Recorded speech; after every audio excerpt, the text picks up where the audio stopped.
Hello, everyone. My name is Linda, and before we continue, I would like to tell everyone here that my son married a gold digger. My mother-in-law stood in front of 1,000 guests and called me a gold digger. She said I married her son for money, that I had given him nothing, that I could not even give him children. The room went silent. Every eye turned toward me. What she did not know was that I owned the company hosting the event. And before I tell you how that night ended, I want to take you back to where it all began. Because to understand what happened in that room, you have to understand who I was before that microphone ever reached my hands.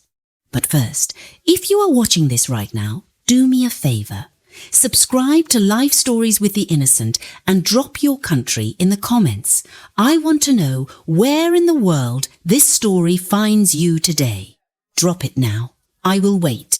Now let us go back to the beginning. My name is Joan Wilberforce, and by the time I turned 22 years old, I had already buried my entire family. My mother went first. A hospital room that smelled like antiseptic and fading hope. I held her hand. I told her I loved her. And then the monitor beside her bed went flat. 6 months later, my father followed her. My brother had died 2 years before that. A car accident on a Sunday morning. He had been on his way to pick me up for brunch. I used to think about that a lot. The brunch we never had. The phone call I got instead. 3 deaths. 3 empty chairs. And suddenly the world felt enormous, because there was no one left in it for me, except a company. My father had spent 30 years building Wilberforce Group from nothing, a consulting and investment firm that touched nearly every major industry in New York. He built it from a rented office with 1 desk and 1 dream. By the time he died, it had become one of the most powerful private firms in the state, and he left it to me.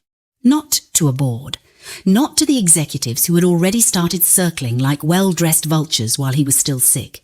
He left everything to his daughter, a 22-year-old woman who had just buried her entire family. The moment word spread, the attacks began. Some were polite. Suggestions about bringing in someone more experienced while I got settled. About how maybe this was too much for a grieving young woman. Others were not polite at all. My father's personal assistant had been stealing from him for 2 years. Small amounts at first, then larger. He thought nobody was watching closely enough. He was wrong.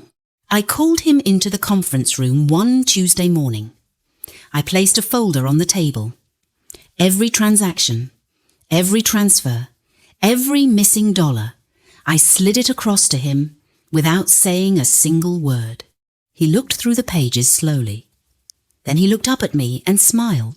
"You are not going to do anything," he said. "You are 22. You do not even understand how this company works." I leaned forward, and I said 1 word. "Leave." The smile vanished. "My father left this company to me," I said quietly. "And I have already contacted the authorities." That was Tuesday. By the following Monday, he was gone. And so were 7 other employees who had been part of the same scheme. I fired every single one of them. Then I sat alone in my father's office. Floor-to-ceiling windows, the skyline of New York glowing under the evening sun. And I made myself a promise. Trust no one until they earn it, because the people who smile the widest are not always the ones who love you most. I had learned that the hard way, and I was never going to forget it. After that, I made a choice that most people would not understand. I decided to disappear, not literally. I was still running the company, still making every major decision, still guiding every expansion and acquisition, but I did it quietly, from behind a structure that kept my identity away from the daily face of things. When I walked into the Wilberforce Group building every morning, I walked in as Joan. a quiet administrative consultant contracted through a third-party firm. Simple clothes, hair in a plain bun. I nodded to the security guard at the front desk. He nodded back. He had no idea. None of them did. I sat in open offices. I ate lunch in the same cafeteria as everyone else. Sometimes I would sit there quietly, listening to conversations around me, employees talking about the company, about decisions they did not understand, about the CEO they had never met. And I would feel something that had no easy name, because the building had my family name on the outside, but inside, nobody knew who I was.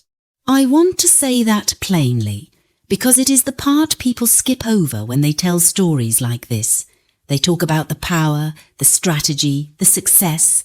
They do not talk about eating lunch alone in a building you own. They do not talk about the specific silence of a life where the only person who truly knows you is your lawyer. That lawyer was Alvin Bryant. Alvin had worked alongside my father for nearly 30 years. He drafted the company's earliest contracts.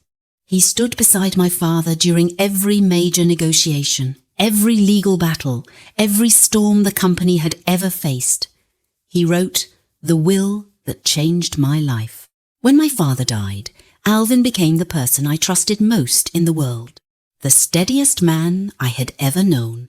He did not panic, he did not talk too much, he simply handled things, and he protected me. So the arrangement was simple. Alvin executed decisions, I made them, and the world never saw me. For years, that life worked. The company grew, entire industries opened doors to us, and through all of it I stayed invisible, safe, untouchable. Alvin was the only person in the world who knew my secret. I want you to remember that. Until the morning everything changed.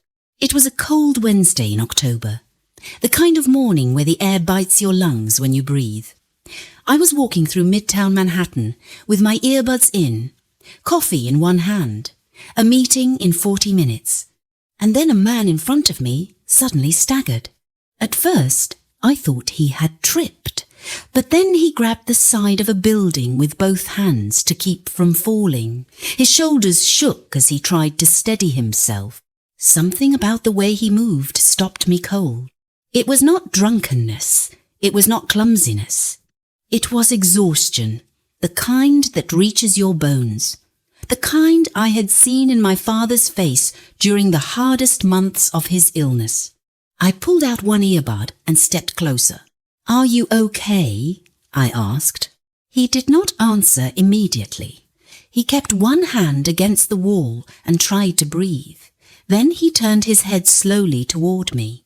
Embarrassment moved across his face. That quiet particular mortification of being seen in a moment you wished no one had witnessed.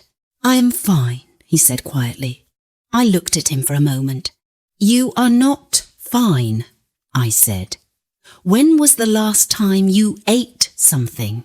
He looked away. He did not need to answer.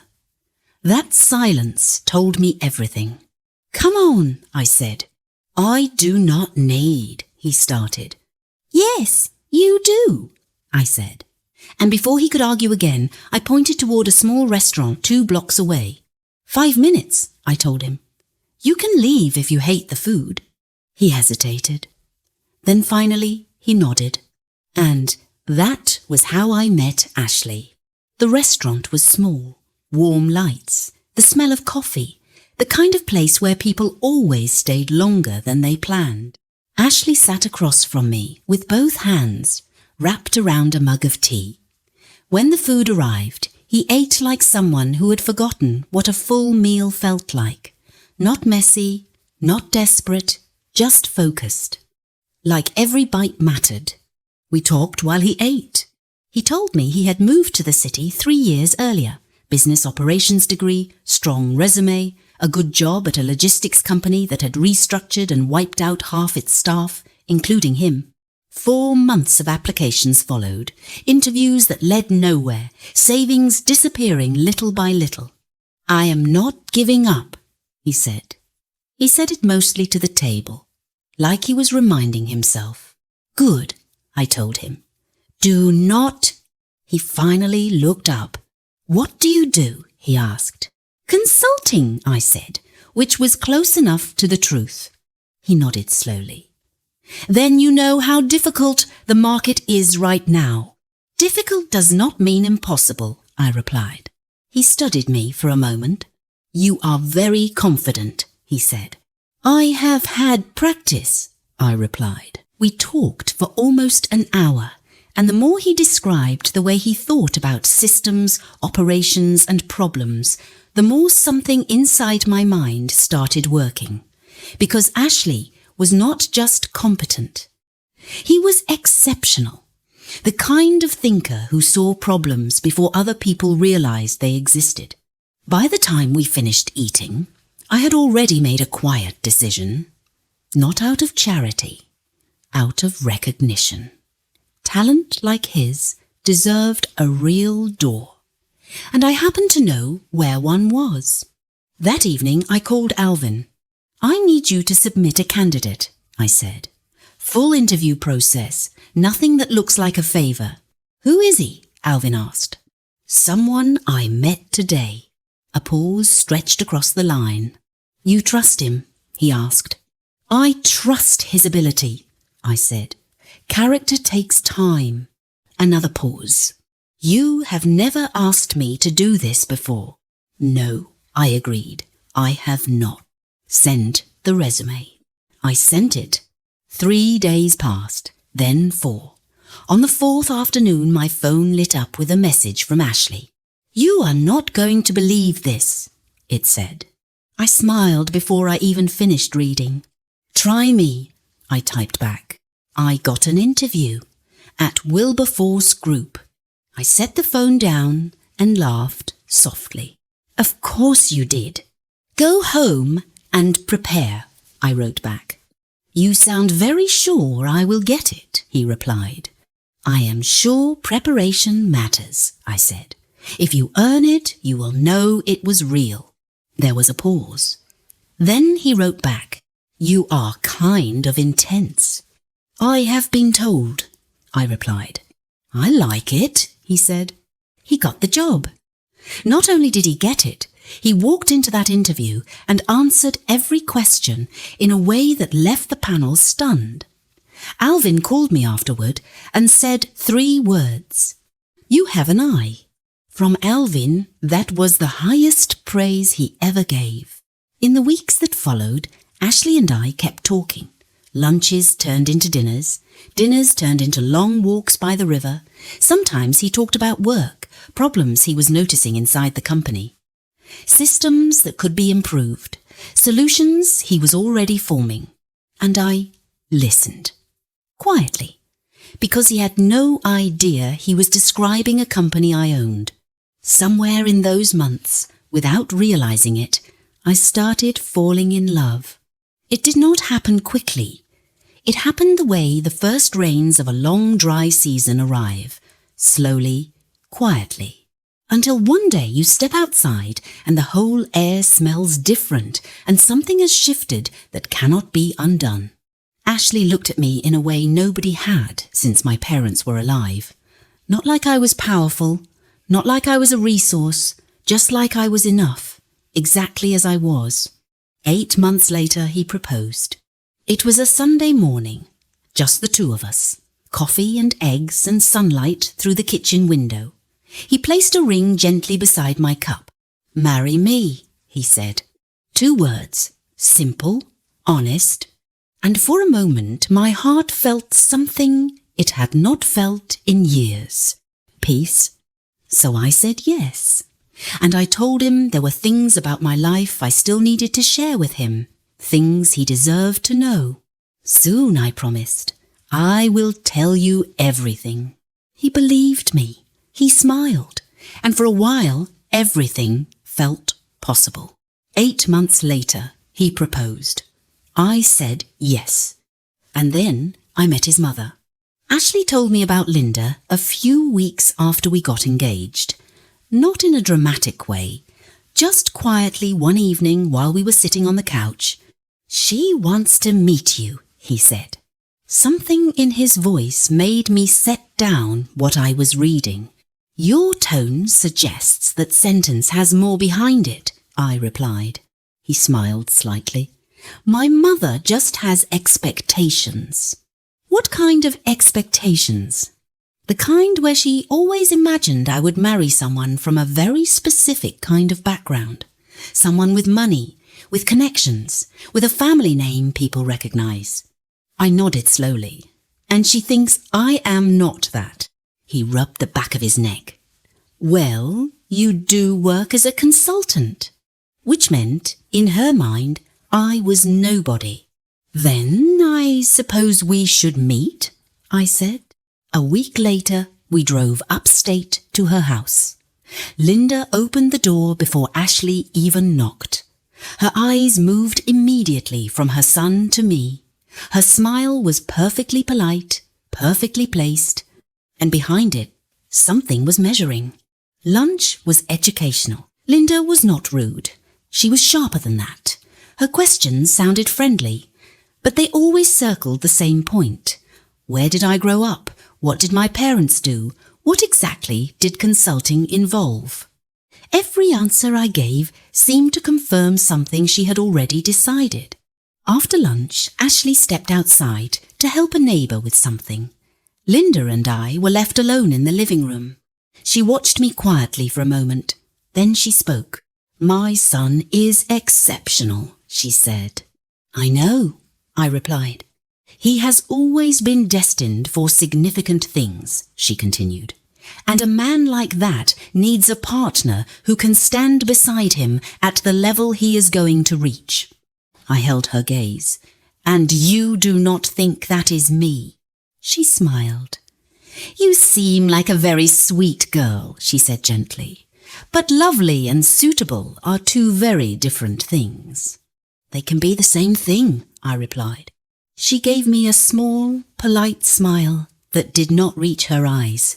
"We will see," she said, and she walked back to her kitchen. Ashley and I married 4 months later. The ceremony was warm and beautiful. Linda sat in the front row with perfect posture and a smile placed correctly at every correct moment.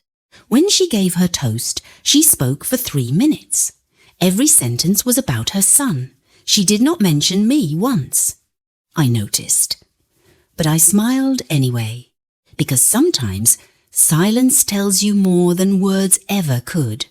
The first year of our marriage had good things in it. Ashley was thoughtful and warm and consistent. He noticed when I was tired before I said so.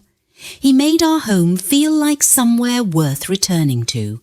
Then Linda moved in. 2 weeks, Ashley said, just to help us settle. 2 weeks became 5. 5 became 2 months. And in those 2 months, I came to understand something about a particular kind of cruelty. The kind that never announces itself as cruelty.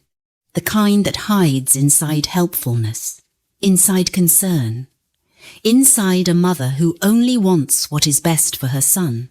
Comments about the kitchen. Ashley always liked things organized a particular way. I am sure you will figure it out eventually. Comments about the food. This was never really his favorite. I will just make him something separately. Comments about my clothes. That looks comfortable. It is good to be comfortable in your own home. Always observations. Never accusations. The worst moments happened when Ashley was not home.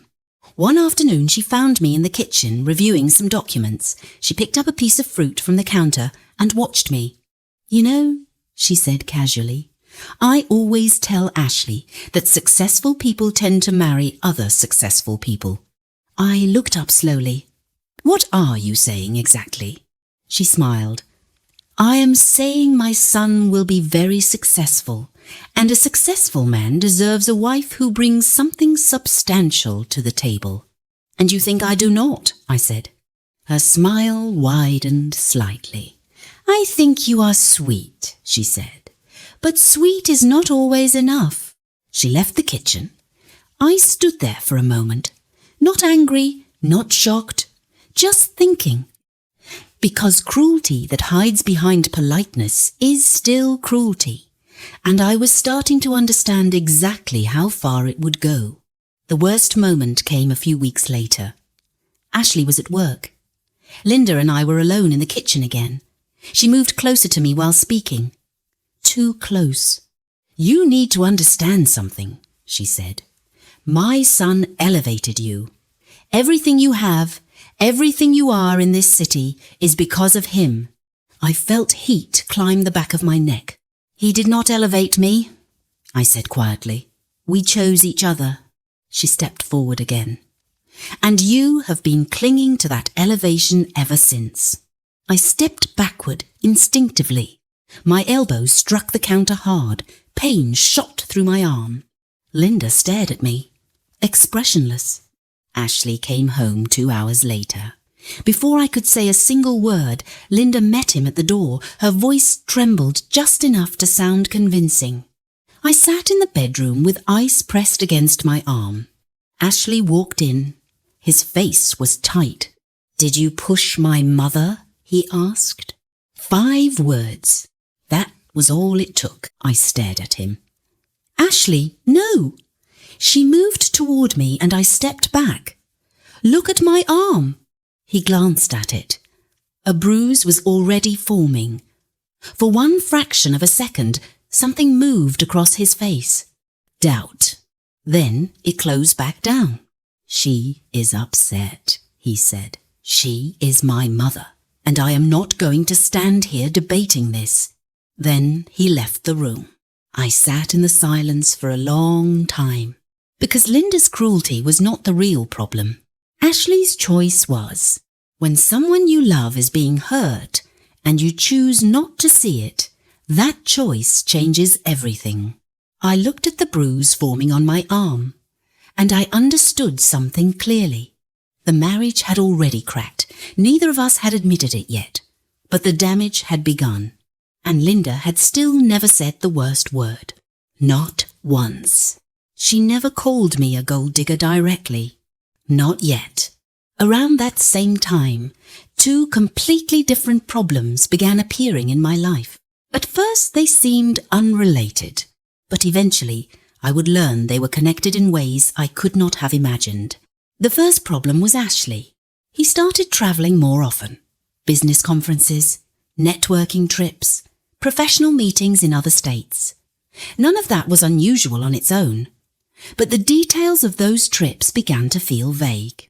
Dates shifted, locations changed, stories did not always match the questions I asked. Nothing dramatic, just small things, small enough that confronting him would have sounded paranoid. So I did what I had learned to do in business. I watched, I listened, and I filed every detail away quietly.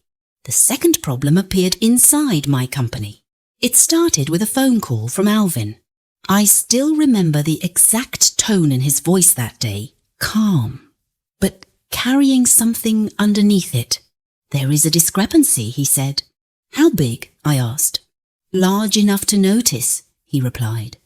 "And it has been happening for several months, structured in a very specific way. The kind that suggests someone with access understands our monitoring systems well enough to stay just below the threshold that would trigger an immediate investigation." I processed that. "Inside job," I said. "Almost certainly," he replied. "I have already started a quiet investigation. No alerts, no announcements to the broader team."